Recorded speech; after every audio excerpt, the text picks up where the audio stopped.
Hello, welcome to this latest edition of Shed Life. It's been ages since we've done one of these. It's one of those weird things, and ironically, the topic we're going to talk about probably explains why it's been ages, because I spent, as I'm sure anybody who's listened to any of these before, pretty much a whole year or just over here locked in my wonderful shed, which started out looking like a shed and now looks like, well, I don't know what really.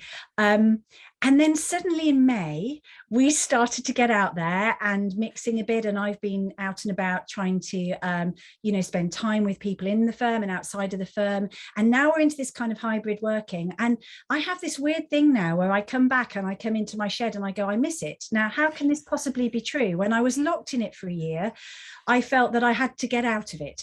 So we asked Estelle back. So Estelle and I did a Shed Life together last year in the midst of the pandemic, talking about leadership in the pandemic and how to look after ourselves, and particularly resilience, I think we were talking about. So we thought it'd be a good idea to plant me back in the shed again for a bit of kind of post-traumatic stress disorder therapy with Estelle. And let's talk about what the pandemic has done to leadership, both in terms of the way it's changed leadership, but also perhaps some of the burnout and genuinely trauma, I guess, that some people may be reflecting back on during the leadership, in terms of leadership after the pandemic. So Estelle needs no introduction, but I'll do it anyway. So she set up B in 2005, I think it was, correct, and has been the managing director and the executive coach of B, working with leaders of all shapes and sizes during that time. Prior to which, she was in industry, working as a HR lead, an L&D lead. So you've kind of experienced both sides of the fence, really, Estelle, haven't you? Yeah. And the other thing that I love about Estelle's coaching is she has more qualifications than anybody I've ever met. Ranging from hypnotherapy through to, executive coaching, through to NLP, through to havening, you name it. So she's got all the gizmos, and we will come to this. She's even written a book, but we'll get to that later. So welcome, Estelle. It's so nice to see you again, and so nice to see you again. Now we're kind of out in the real world, but it really has been such a weird time for leaders, hasn't it? And what are the things that you think you're noticing in terms of whether it's stress or burnout as we come out of the pandemic? How are leaders feeling in your experience? So, it has definitely been an interesting time. And what I've found kind of during that time and almost as we've come out of it is there's been some common themes in terms of, so I use a bucket analogy, stress bucket analogy. So if I had slides, I'd show you a bucket with some water in it. And when we're just being ourselves, so we are at what we refer to as homeostasis. So everything is in balance. And what tended to happen during the pandemic, so when I was working with leaders, is that their bucket got full. So every time we get a layer of stress, so it might be you get an email from somebody and that triggers you, you are late to school, and then you've got the pandemic. And then you've got to pivot your business. So their buckets were getting fuller quicker. So it was almost like everything was on fast forward, and people were definitely getting to burnout points, which we'll probably come on to later. They were feeling isolated as well. So there was a lot of isolated leaders going on with nobody to talk to. And there was definitely a lack of focus and chaos, really. The chaos created a lack of focus. And then, of course, we've got poor boundaries, poor, and it was literally business first, self-care on the back burner. And that's what I was faced with leaders. And then finally, it was Blur's Day. That's what we're dealing with. What day is it? Where am I? Yeah. And weekends are boring because we're isolated, and all of this culminated in people, as I say, reaching to burnout, which I'm guessing we'll get on to. Yeah, we will get on to burnout. Even to the point I even read a book recently called Burnout. I don't think of myself as somebody who necessarily has struggled with that in the past, but I hit this really weird thing where during the pandemic I didn't feel burnt out. I was going 100 miles an hour, probably adrenaline. Yes. we get post burnout, post pandemic, and I felt my energy going, and Yeah. I felt quite numb. I mean, almost borderline depressed at times, which is not something that I'm normally quite positive, forward thinking, but it happened in August. Yes. Yeah. Why would it happen in August when all the heavy stuff was going on the year before?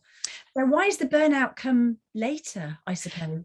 I think you've hit the nail on the head immediately, in that we were working on adrenaline. I can totally connect personally to what you were saying. I was like, pivot, do this, do that, do the other. Yeah.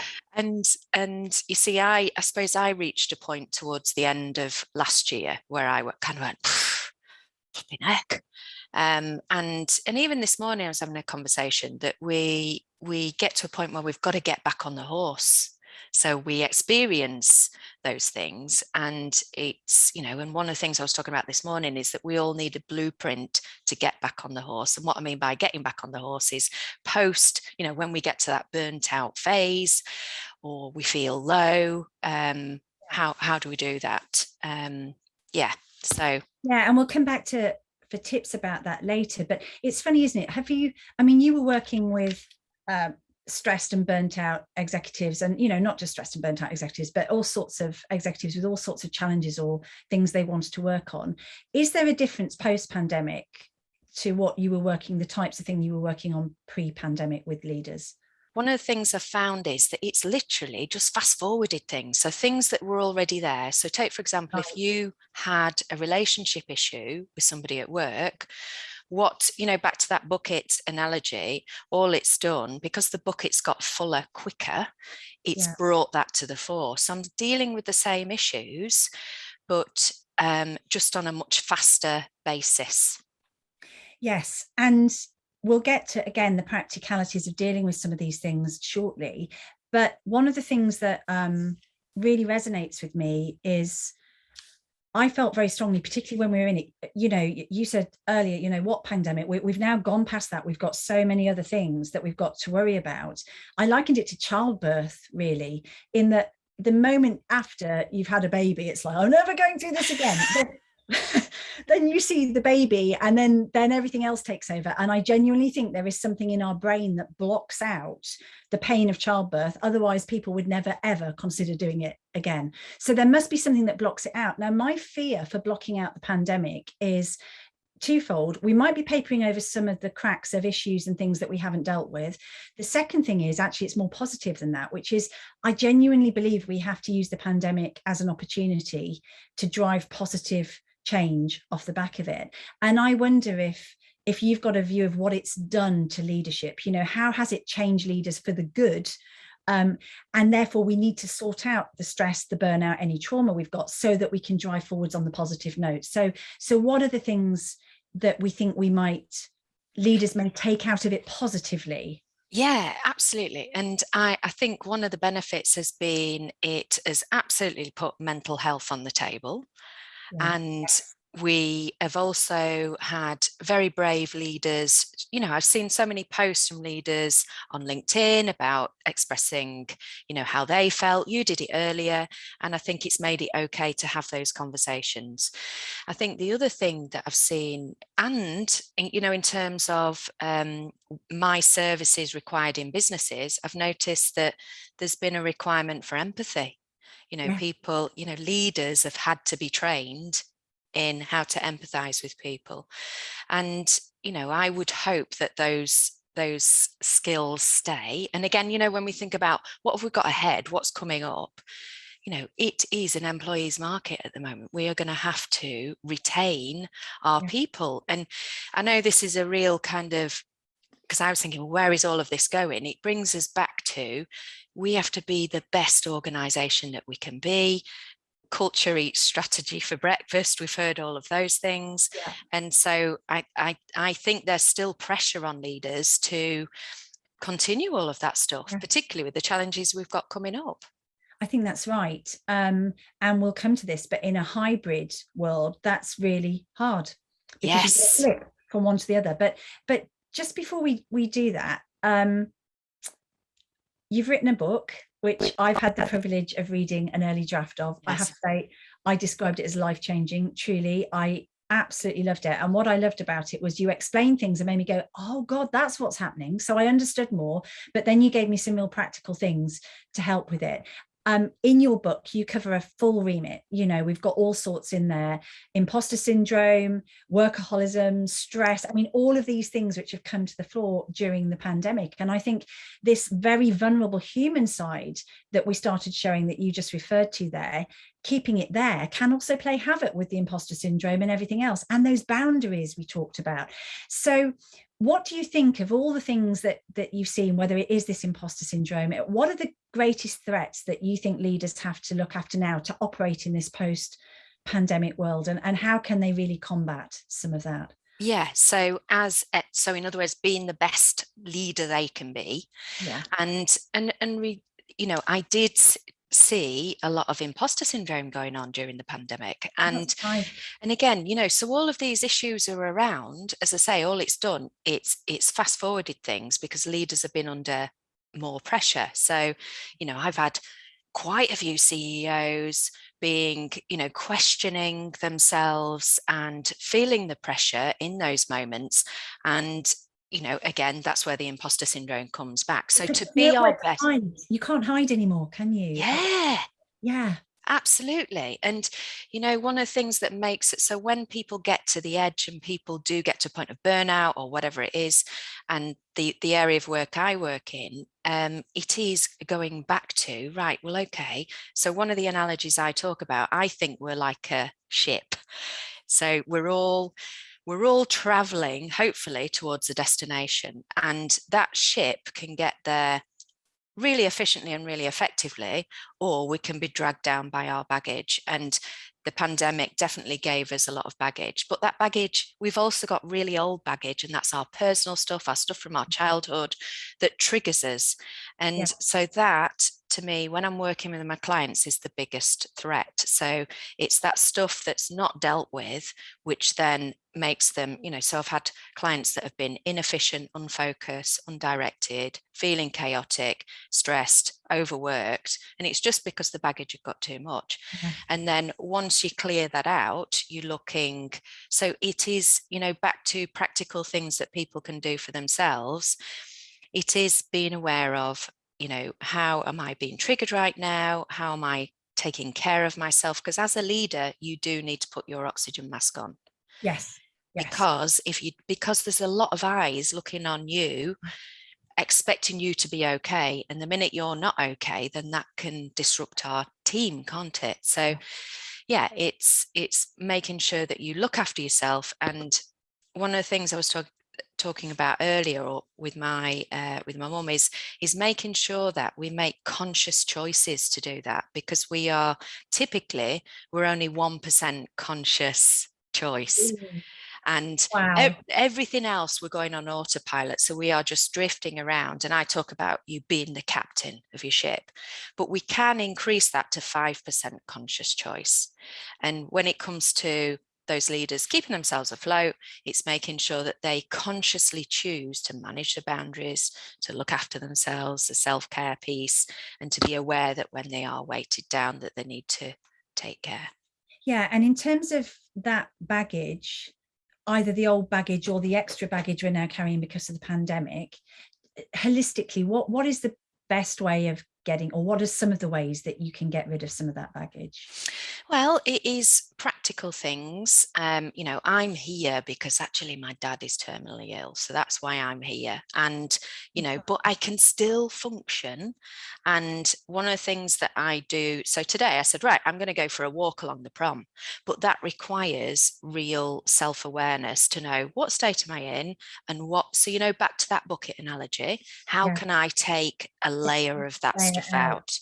Yeah. So it's real practical things like going for a walk. It might be doing some yoga. It might be doing meditation. It might be exercising, or it might be appropriately processing emotions. So take, for example, my sister and I, we walk along that prom and we cry.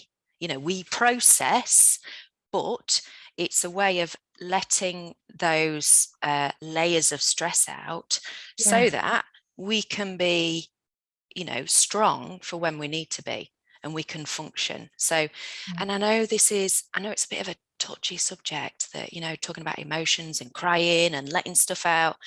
But I think it's really important. I am really pushing that agenda, particularly with my male clients, that I it's think okay. it's got to be right, hasn't it? Because otherwise it's building up like a pressure cooker. Yeah. And this, you're absolutely right. There's the thing that's causing you the stress, but you've also got to deal with the actual buildup of the stress. So you can deal with the root cause, but you've got to deal with the stress. And something about processing and clearing out and dealing with things, I do think talking it through, I'm extroverted. For me, talking something through will definitely settle it down. And the other kind of thing that I sometimes do is I make lists. It might not put me in control, but it gives me the illusion that I'm in control because it's written down on a list. Absolutely, that's it. Definitely.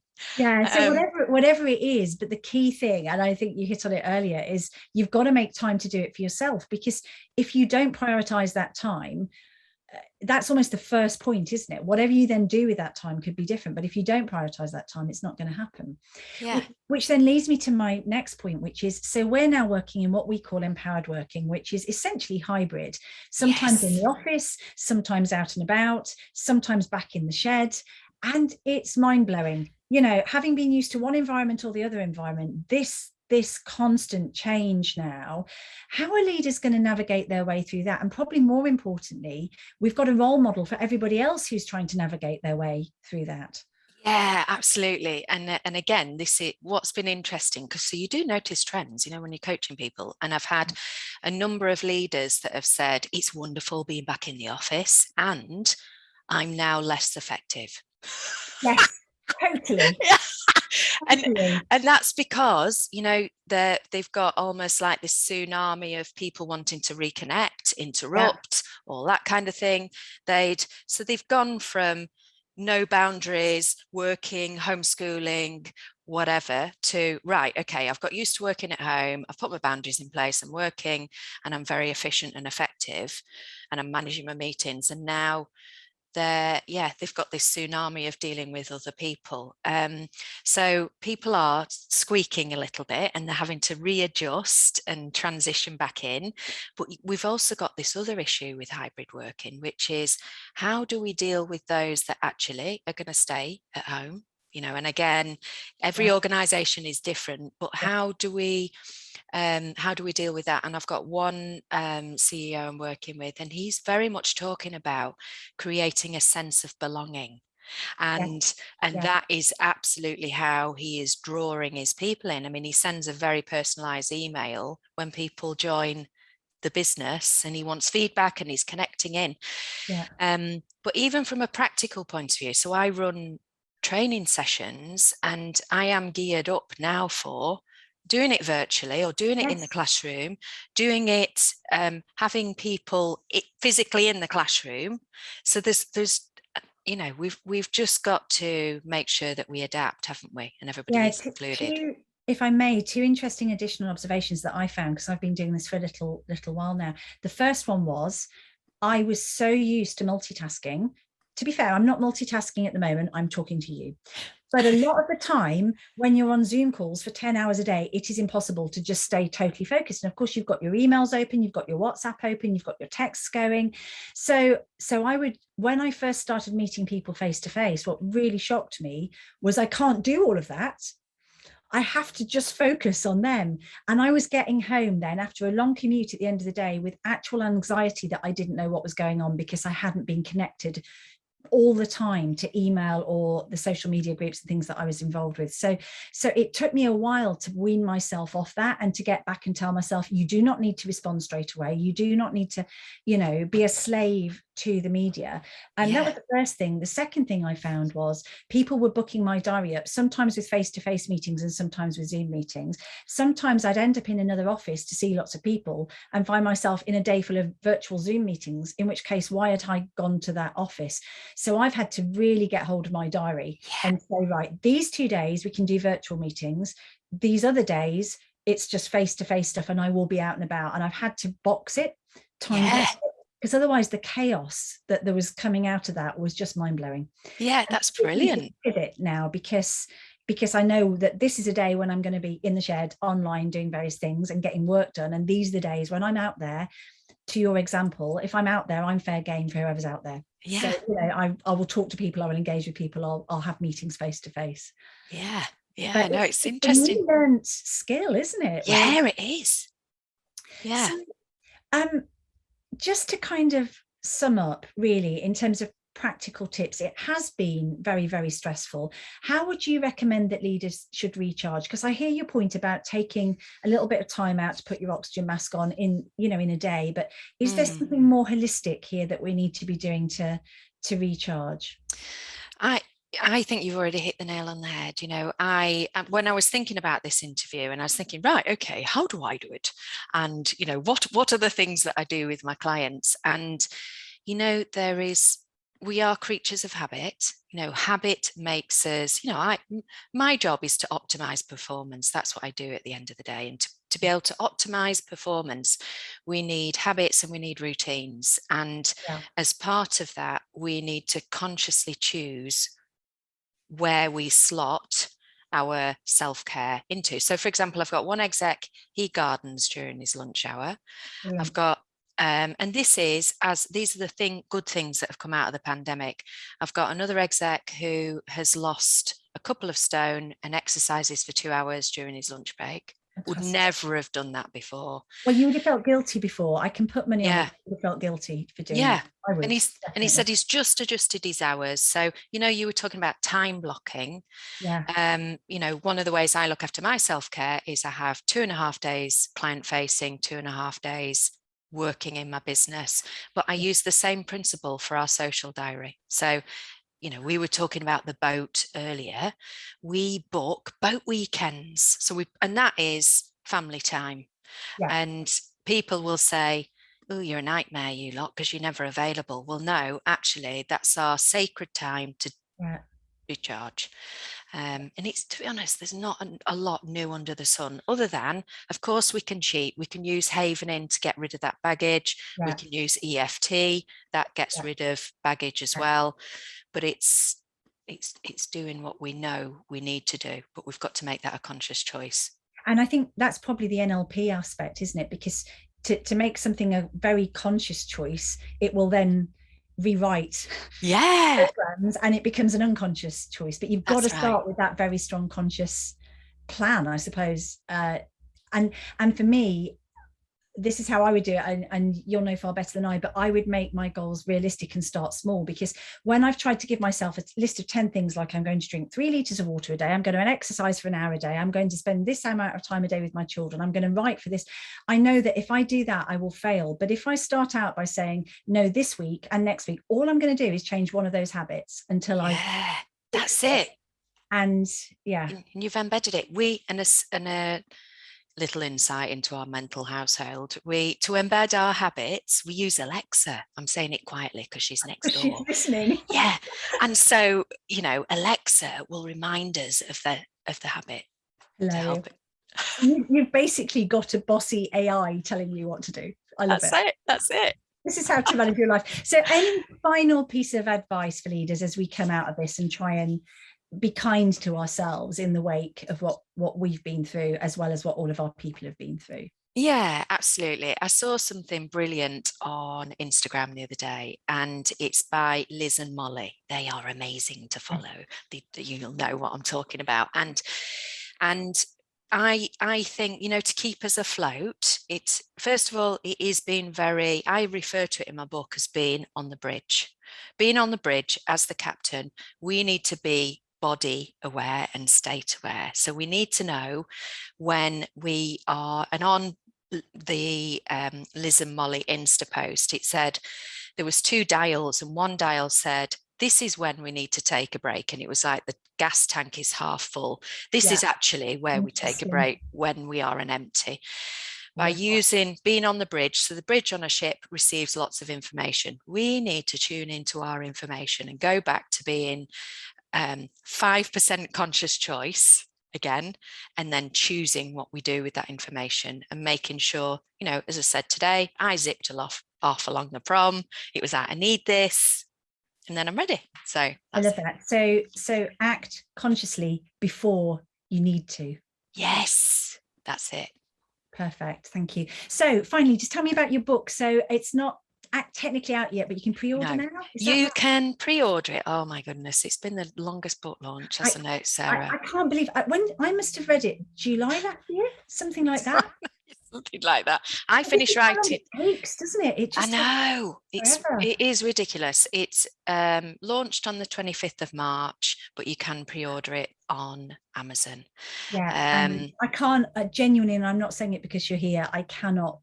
It made a massive difference to me. I've still got the kind of manuscript version I dip in and out of it sometimes. It was just fantastic. Well, I've now got copies. They've arrived, so I'm waiting for.